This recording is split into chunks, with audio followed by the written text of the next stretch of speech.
Hello guys, ಎಲ್ಲರಿಗೂ ನನ್ನ mini ವ್ಲಾಗ್ಗೆ ನಿಮಗೆ ಸುಸ್ವಾಗತ. ಇವತ್ತಿನ ವ್ಲಾಗಲ್ಲಿ ಸ್ಪೆಷಲ್ ಏನಂದ್ರೆ ನಮ್ಮ ಕನಕಪುರದಲ್ಲಿ ಡಾಕ್ಟರ್ ಶಿವರಾಜ್ ಕುಮಾರ್ ಬತ್ತವ್ರೆ. ಅದು ವಾಣಿ ಟ್ಯಾಕಿ ಸ್ಟೇಟ್ ಅಲ್ಲಿ ಬತ್ತವ್ರೆ. ಶಿವರಾಜ್ ಕುಮಾರ್ ಅವರು ಬತ್ತವ್ರೆ ಅಂತ ನಮ್ಮ ಕನಕಪುರ ಜನ ಎಲ್ಲ ಕಾಯ್ತಾ ಇದ್ರು. ಅದ್ರ ಜೊತೆಗೆ ಟಮ್ಟೆನೂ ಹೊಡಿತಾ ಇದ್ರು. ಗೈಸ್, ನೀವು ಇಲ್ಲಿ ನೋಡ್ತಾ ಇರ್ಬೋದು ನಮ್ಮ ಪುನೀತ್ ರಾಜ್ಕುಮಾರ್ ಅವರ ಫೋಟೋ ಇಟ್ಕೊಂಡು ಎಲ್ಲ ನೋಡ್ತಾ. ಪುನೀತ್ ರಾಜ್ಕುಮಾರ್ ಅವ್ರ ಫೋಟೋ ನೋಡಿ ಯಾವ ಥರ ಐತೆ. ಯಾರ್ಯಾರು ಪುನೀತ್ ರಾಜ್ಕುಮಾರ್ನ ಮಿಸ್ ಮಾಡ್ಕೋತೀರಾ ಅವರು ಕಮೆಂಟ್ ಹಾಕಿ. ಹಾಗೆ ನನ್ನ ಚಾನಲ್ನ ಸಬ್ಸ್ಕ್ರೈಬ್ ಮಾಡಿ, ಇನ್ಸ್ಟಾಗ್ರಾಮ್ಲಿ ಫಾಲೋ ಮಾಡಿ.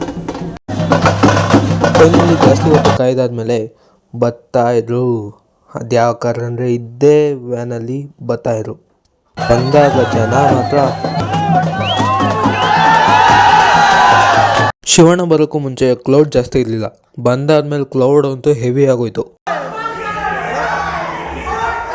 ಅಲ್ಲಿ ಶಿವಣ್ಣಂಗೆ ಡೈಲಾಗ್ ಕೇಳ್ತಾ ಇಲ್ಲ, ಇಲ್ಲಿ ಬಾಗ್ಲು ತೆಗಿತಾ ಇಲ್ಲ ಅಂತ ಬೈಕೋತಾ ಇದ್ದ. ಅದಾದ್ಮೇಲೆ ನಾನು ಫೋಟೋ ತಗೊಳಕ್ ಹೋಗುವಾಗ ಯಾವ ಥರ ಬಂತು ಅಂದರೆ ಈ ಥರ ಬಂತು. ಅಲ್ಲಿರೋ ಜನ ರಶಲ್ಲಿ ಫೋಟೋ ಸರಿಯಾಗಿ ತಕ್ಕೊಳ್ಳೋಕ್ಕೆ ಆಗಿಲ್ಲ. ಅದೇ ವಿಡಿಯೋ ಚೆನ್ನಾಗೇ ಆಯಿತು.